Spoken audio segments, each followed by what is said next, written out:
ఇప్పుడు రాధా గారితో జరిగిన మర్డర్స్ ఏంటంటే, రాధా గారితో మర్డర్ జరిగిన తర్వాత ఆ కథకి స్పీడ్ తగ్గింది. రాధా గారి క్యారెక్టర్ తాలూకు యాక్టివిటీ స్పీడ్ తగ్గింది. రంగా గారిది యాక్టివైజ్ అయింది మళ్ళీ. అవునా, ఇంకా ఆయన లేరు కదా. లేరు కదా, రాధా గారు లేరు. రంగా గారు వచ్చారు. ఇంకొక జోక్ ఏంటంటే, సత్యం గారు ఆ ఒక్క సినిమా చేసి ఉండకపోతే దాసనారాయణరావు గారు అంత దర్శకుడు అయ్యి ఉండేవాడు అన్నారు ఓ ప్రొడ్యూసర్ గారు. ఏమి అన్న మాట ఇది మాట. నేను ఏది ఎక్కడో పదవికి వెళ్ళిపోవాలి, దానికి వెళ్ళిపోవాలి అనేది కాదు, బట్ హిస్టరీని రికార్డ్ చేయాలి, అసలు ఏం జరిగింది అనేది జనానికి చెప్పాలి మనం. అందుకోసం సినిమా తీశాను నేను. అందుకోసం ఇంత రిస్క్ చేయాలండి. రిస్క్ చేయాలి, తప్పదు. అందులో ఉన్న రిస్క్ ఏంటండి? తీసిన వాళ్ళు లేపేస్తారు జనరల్గా. కుదరలేదు అంతే. మిమ్మల్ని లేపలేదు, వదిలేశారు. లేపలేదు అంతే, వదిలేశారు అంతే. వదిలేశారు. కారణం ఏంటండి మిమ్మల్ని వదిలేయడానికి? ఏం లేదండి, కమ్యూనిస్ట్ పార్టీ నుంచి వచ్చాము.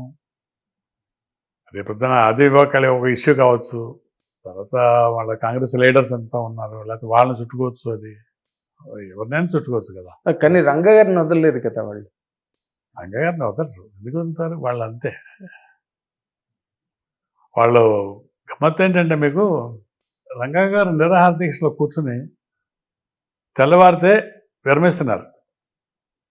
నేను గురుగారు ఇక్కడి నుంచి మేము శబరిమల వెళ్ళి వచ్చాం అన్నమాట, తిరిగి వచ్చాం. మర్నాడు పొద్దున్నకి విజయవాడ చేరాలి. మర్నాడు పొద్దున్న విజయవాడ చేరడానికి కోరమండల్ ఎక్స్ప్రెస్ టికెట్లు ఉన్నాయి. స్టేషన్కి వెళ్ళాం. స్టేషన్కి కబర్ వచ్చింది, రంగా గారిని చంపేశారు. మాకు ఇంకా అసలు ఏం చెప్పాలో తెలియలేదు, ఏం మాట్లాడేదో తెలియలేదు. వెళ్ళాం అక్కడికి. అప్పటికే శ్మశానంలో అయిపోయింది విజయవాడ. చాలా ఎమోషనల్ సీన్ అండి. ఏదో 26 days తర్వాత నేను తర్వాత గమ్మత్ ఏంటంటే, నేను తీయనియరు సినిమా, అలాంటి సినిమాలు తీయనివ్వరు అని నేను మళ్ళీ 2-3 నా ఇంటర్వ్యూలో నేను ఎప్పుడే నేను 2 సార్లు చెప్పాను, నిజంగా తీయనివ్వరు. ఎందుకంటే రంగా గారు ఎగ్జాంపుల్. రంగా గారిని సినిమా తీద్దాం అనుకున్నాం, మళ్ళీ జరగలేదు. ఎందుకు ఊరుకున్నారండి మరి? ఎందుకు చేయలేదు? ఆయన ఉండగానే తీద్దాం అనుకున్నాం. నేనేమే ఆయన లేకుండా తీద్దాం అనుకున్నాను. తర్వాత లేకుండా తీద్దాం అనుకున్నాం. ఆయన ఉండగానే సినిమా తీద్దాం అనుకున్నాం. మంచి ప్రయోగం అయ్యిండే ఆ సినిమా తీసుంటే.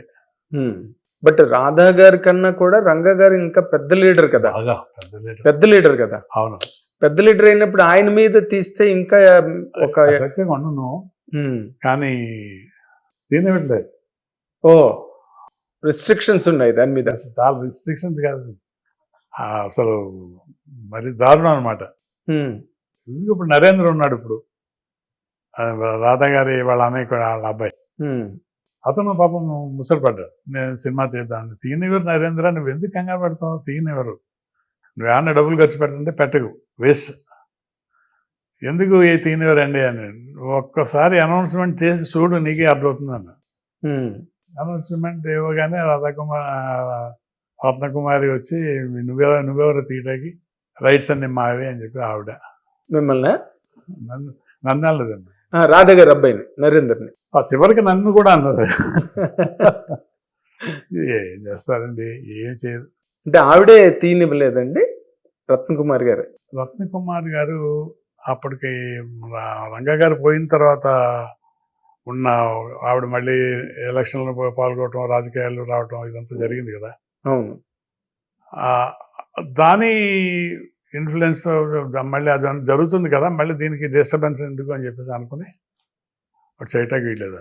వెళ్ళి అడిగాను, నేను చేయకుండా రామజోగయ్య మేమంతా వెళ్ళి అడిగాం, ఒప్పుకోలేదు. ఒప్పుకొని దానికి ఎందుకని దాని చిరాకు మళ్ళీ దాన్ని పట్టుకు లాగడం ఎందుకు, వదిలే అని చెప్పేసి అనుకున్నాను. కానీ ఇట్స్ వండర్ఫుల్ సినిమా అయ్యి ఉండేది, డెఫినెట్గా మంచి సినిమా అయ్యి ఉండేది.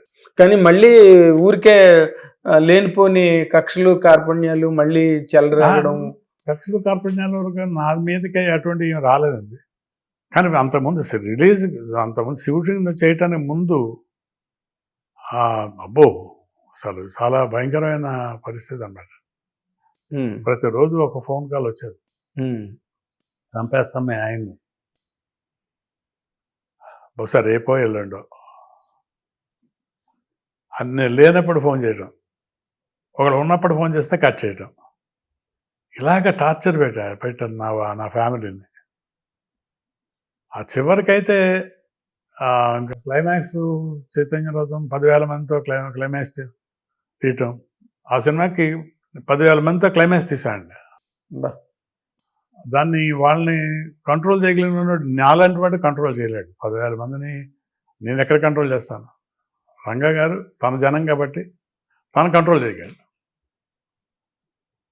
పొద్దున్న నుంచి స్టార్ట్ అయితే మన టన్నెల్ అవతల షూటింగ్లు, సాయంత్రానికి బ్యారేజ్ చేరాం.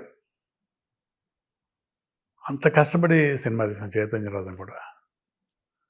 కానీ చైతన్య రథం రంగా గారు పోయిన తర్వాత రంగా గారి హిస్టరీ సినిమా తీసా నాకంటే పవర్ఫుల్గా ఎవరు తీయలేరు. అంటే తీయలేరు కానండి, అంటే మీరు కూడా అదే సామాజిక వర్గం మనిషి కాబట్టి మీరు కొంచెం ఏదైనా పార్షాలిటీగా ఇటుపక్క ఎక్కువ ఇన్క్లినేషన్ తీసుకుని ఎదుటి వాళ్ళని పూర్తిగా కొంచెం అలాగ విలనస్గా చూపించడానికి అవకాశం ఉంటుంది అనే అనే కారణం అయి ఉండొచ్చుగా. యాక్చువల్ తీయాల్సిన విషయం ఏంటంటే చరిత్ర ఒక్కసారి మన కళ్ళ ముందు కనిపించి మళ్ళీ మాయమైపోదు, మళ్ళీ మళ్ళీ వస్తూనే ఉంటుంది, మళ్ళీ వస్తూ ఉంటుంది, మళ్ళీ మరణాలు అన్నీ జరుగుతూనే ఉంటాయి. దాన్ని ఎవరి కోసం తీస్తాం? ఎవరి కోసం చావాలి? ఎవరు చావాలి? ఈ రెండు ఆన్సర్స్ లేవు.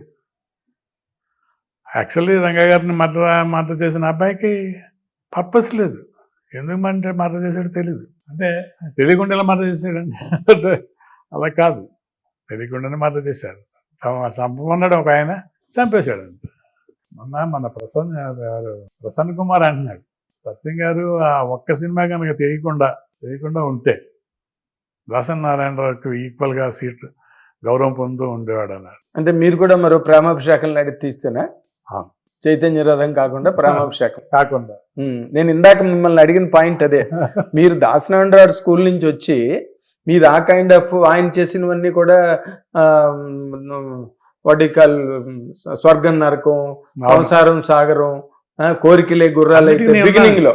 ఇప్పుడు నీ గమ్మత్ ఏంటంటే, మీకు నేను కో డైరెక్టర్గా అసోసియేట్గా పనిచేసింది చాలా తక్కువ.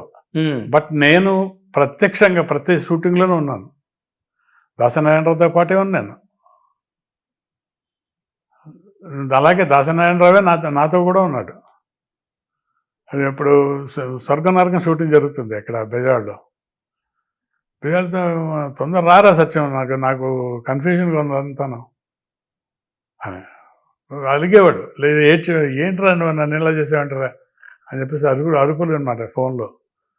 మళ్ళీ వెనక్కి తిరిగి వచ్చావు. ఏంటి ప్రాబ్లం ఏంటి అని అంటే, ఆ ఆచార్య క్యారెక్టరు ఏదో నువ్వు ఇంప్రూవైజ్ చేసావు, చెప్పావు, బాగానే ఉంది. తర్వాత ఎవరి మీద పెట్టాలి, అది ఎవరు యాక్ట్ చేస్తారు, ఎవరేం చేయాలి, నేను చేస్తే బాగుంటుంది అన్నావు. మరి ఏది నువ్వేమో అక్కడ కూర్చుంటే నేను ఇక్కడ కూర్చుంటే నేనేం చేయను సినిమా అని అరుపులు కేకలు. ఆఖరి తర్వాత మళ్ళీ సెట్ చేసి మళ్ళీ ఆయన చేత యాక్ట్ చేయించి. అదే మీరు ఆ స్కూల్లోకి వెళ్లకుండా ఇటు పక్కకి ఎందుకు వచ్చారు? ఇలాంటి ఆయన పార్ట్ వరకు అలాగే వెళ్ళాం. ఆయన స్కూల్లోకి వెళ్ళదు. అదే ఎందుకని అడుగుతున్నాను నేను. ఎప్పుడు నెవర్. అంటే మీరు కమ్యూనిస్ట్ అవడం వల్ల బేసిక్ నా ఉద్దేశం ఏంటంటే, cinema it's a very wonderful media అండి. దీని ద్వారా బ్రహ్మాండంగా we can educate people. Hit TV app, ఇందులో short news, live news, entertainment shows, movies, digital magazines తో పాటు మీ జిల్లా వార్తలను కూడా ఫ్రీగా చూడొచ్చు. ఇంకెందుకు ఆలస్యం, వెంటనే హిట్ టీవీ యాప్ ని డౌన్లోడ్ చేసుకుని ఫ్రీగా ఎంటర్టైన్మెంట్ పొందండి. Hit TV app. Hit TV app. Please download hit TV app. Hit TV app ని ఫ్రీగా డౌన్లోడ్ చేసుకుని ఎంజాయ్ చేయండి. మీకు నచ్చిన ఎంటర్టైన్మెంట్ కోసం హిట్ టీవీ యాప్ ని ఫ్రీగా డౌన్లోడ్ చేసుకుని ఎంజాయ్ చేయండి. హిట్ టీవీ యాప్ ని డౌన్లోడ్ చేసుకుని ఆస్వాదించండి, ఆశీర్వదించండి. ఇంతమంది సెలబ్రిటీలు హిట్ టీవీ యాప్ ని డౌన్లోడ్ చేసుకోండి అని చెప్తున్నారంటే ఎంత మంచి యాప్ ఆలోచించండి. అమెరికా అమెరికా అమెరికా అమెరికాలో చదవాలనుకునే వాళ్ళకి విశ్వసనీయమైన పేరు మన శౌర్య కన్సల్టెన్సీ. UK లో 1 year masters. UK లో 1 year masters. 2 years work permit up to 5 years visa. Contact Saurya Consultancy. Contact 89851 89851.